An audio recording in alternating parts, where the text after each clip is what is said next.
रामकृष्ण हरी. स्वागत आहे आपलं प्रतीक्षाच रेसिपीमध्ये. आज बघा मी तुम्हाला दाखवणार आहे आळीवची खीर. आळीवची खीर बघा, ही काही ठिकाणी त्याला आळीव म्हणतात, काही ठिकाणी त्याला हलीम म्हणतात. वेगवेगळ्या ठिकाणी त्याची वेगवेगळी नावं आहेत बघा. काही नाही, अगदी साधी सोपी रेसिपी आहे. इथे मी एक अर्धा लिटर दूध व्यवस्थित असं उकळून घेतलेलं आहे.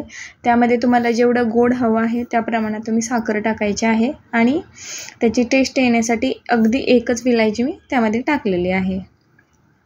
बघा इथे मी बदामाचे काप देखील इथे टाकलेले आहेत. तुम्ही अजूनही त्यामध्ये ड्रायफ्रूट ॲड करू शकता किंवा नाही घातलेही तरी चालतात. बघा अर्धा लिटर दुधासाठी मी अगदी आपले छोटे चमचे असतात ना, आपण पोहे वगैरे खातो ते 2 चमचे घेतलेला आहे.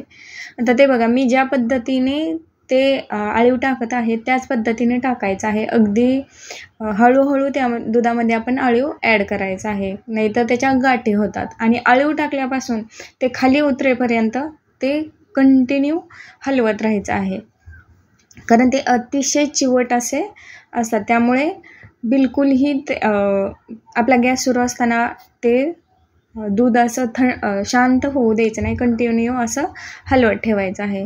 इथे बघा 5 मिनिट मी व्यवस्थित असं ते हलवून घेतलेलं आहे आणि 5 मिनिटानंतर मी त्यामध्ये 2 चमचे तूप टाकलेलं आहे आणि 5 मिनिटामध्ये ही छान अशी खीर शिजली जाते.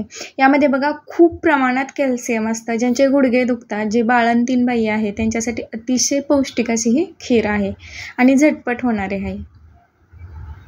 चॅनलवर जर नवीन असाल तर लाईक, शेअर आणि सबस्क्राईब करा.